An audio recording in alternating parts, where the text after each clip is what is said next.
ಎಲ್ಲರಿಗೂ ನಮಸ್ಕಾರಗಳು. ಜೀವನದಲ್ಲಿ ಸಮಸ್ಯೆಗಳನ್ನು ಎದುರಿಸುವಷ್ಟು ಧೈರ್ಯ ಕೊಡುತ್ತದೆ ಪ್ರಕೃತಿ ಕಲಿಸುವ ಪಾಠ. ಏನು ಅಂತ ನೋಡೋಣ.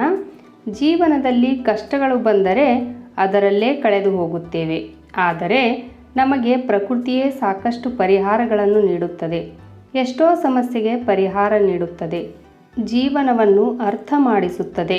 ಆದರೆ ನಮಗೆ ಬಂದ ಕಷ್ಟವನ್ನು ದಾಟಿ ಅದನ್ನು ಎದುರಿಸಿ ನಾವು ಮುಂದೆ ಹೋದರೆ ನಮಗೆ ಜೀವನದಲ್ಲಿ ಸಾಕಷ್ಟು ವಿಚಾರಗಳು ಅರ್ಥವಾಗುತ್ತದೆ.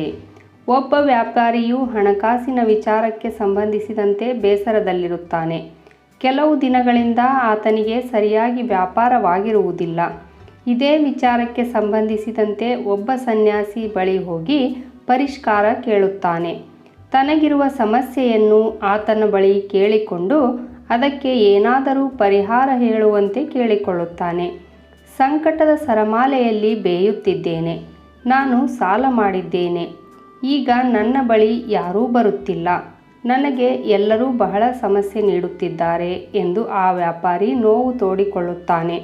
ಅದನ್ನು ಕೇಳಿದ ಸನ್ಯಾಸಿ, ನೀನು ಈ ರೀತಿ ಕಷ್ಟಪಡಲು ಕಾರಣ ನೀನು ಮಾಡಿದ ಸಾಲವಲ್ಲ, ನಿನ್ನ ಮನಸ್ಸು ಎನ್ನುತ್ತಾನೆ. ಹಾಗಾದರೆ ಅದರಿಂದ ಹೊರಬರಲು ಏನು ಮಾಡಬೇಕು ಎಂದು ವ್ಯಾಪಾರಿ ಕೇಳುತ್ತಾನೆ.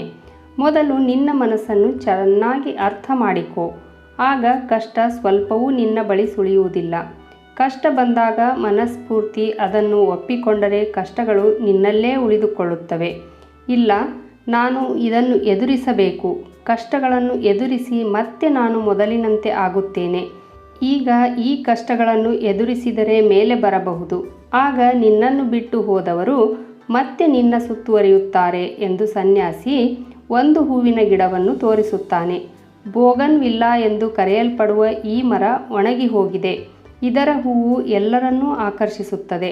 ಅದಕ್ಕೆ ನೀರು ಹಾಕದಿದ್ದರೂ ಹಾಕಿದರೂ ಹೂವು ಬಿಡುತ್ತದೆ. ಆದರೆ ಒಂದು ವೇಳೆ ಯಾರಾದರೂ ಅದಕ್ಕೆ ನೀರು ಹಾಕಿ ಪೋಷಿಸಿದರೆ ಅದು ಇನ್ನಷ್ಟು ಹಸಿರಿನಿಂದ ಕಂಗೊಳಿಸುತ್ತದೆ. ಸಮಸ್ಯೆಗಳು ಕೂಡ ಹಾಗೆಯೇ. ನೀನು ಅದನ್ನು ಪೋಷಿಸಿದರೆ ಅದು ಇನ್ನಷ್ಟು ಹೆಚ್ಚಾಗುತ್ತದೆ, ಬೆಳೆಯುತ್ತಲೇ ಹೋಗುತ್ತದೆ. ಅದರ ಬದಲಿಗೆ ಸಮಸ್ಯೆಯನ್ನು ಎದುರಿಸಿದರೆ ಅದು ತನ್ನಷ್ಟಕ್ಕೆ ತಾನೇ ಹಿಂದೆ ಸರಿಯುತ್ತದೆ ಎನ್ನುತ್ತಾನೆ.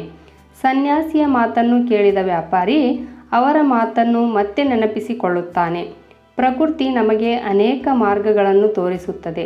ದಟ್ಟವಾದ ಹೂವುಗಳ ಸೌಂದರ್ಯವನ್ನು ನೋಡಿ ಯಾರಾದರೂ ನೀರು ಹಾಕಿದಾಗ ಆ ಬೋಗನ್ವಿಲ್ಲಾ ಸುಂದರವಾಗುತ್ತದೆ.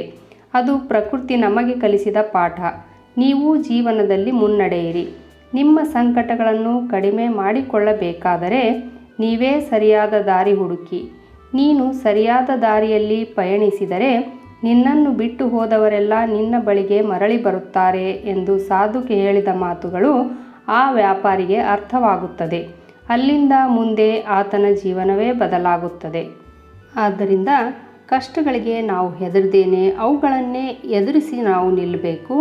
ಈ ವಿಡಿಯೋ ನಿಮಗೆಲ್ಲ ಇಷ್ಟ ಆಗಿದ್ದರೆ ಒಂದು ಲೈಕ್ ಕೊಡೋದ್ರ ಜೊತೆಗೆ ನನ್ನ ಚಾನಲನ್ನು ಸಬ್ಸ್ಕ್ರೈಬ್ ಮಾಡಿಕೊಳ್ಳ್ರಿ. ಹೆಚ್ಚು ಹೆಚ್ಚು ಜನರಿಗೆ ಈ ವಿಡಿಯೋವನ್ನು ಶೇರ್ ಮಾಡಿರಿ. ಧನ್ಯವಾದಗಳು.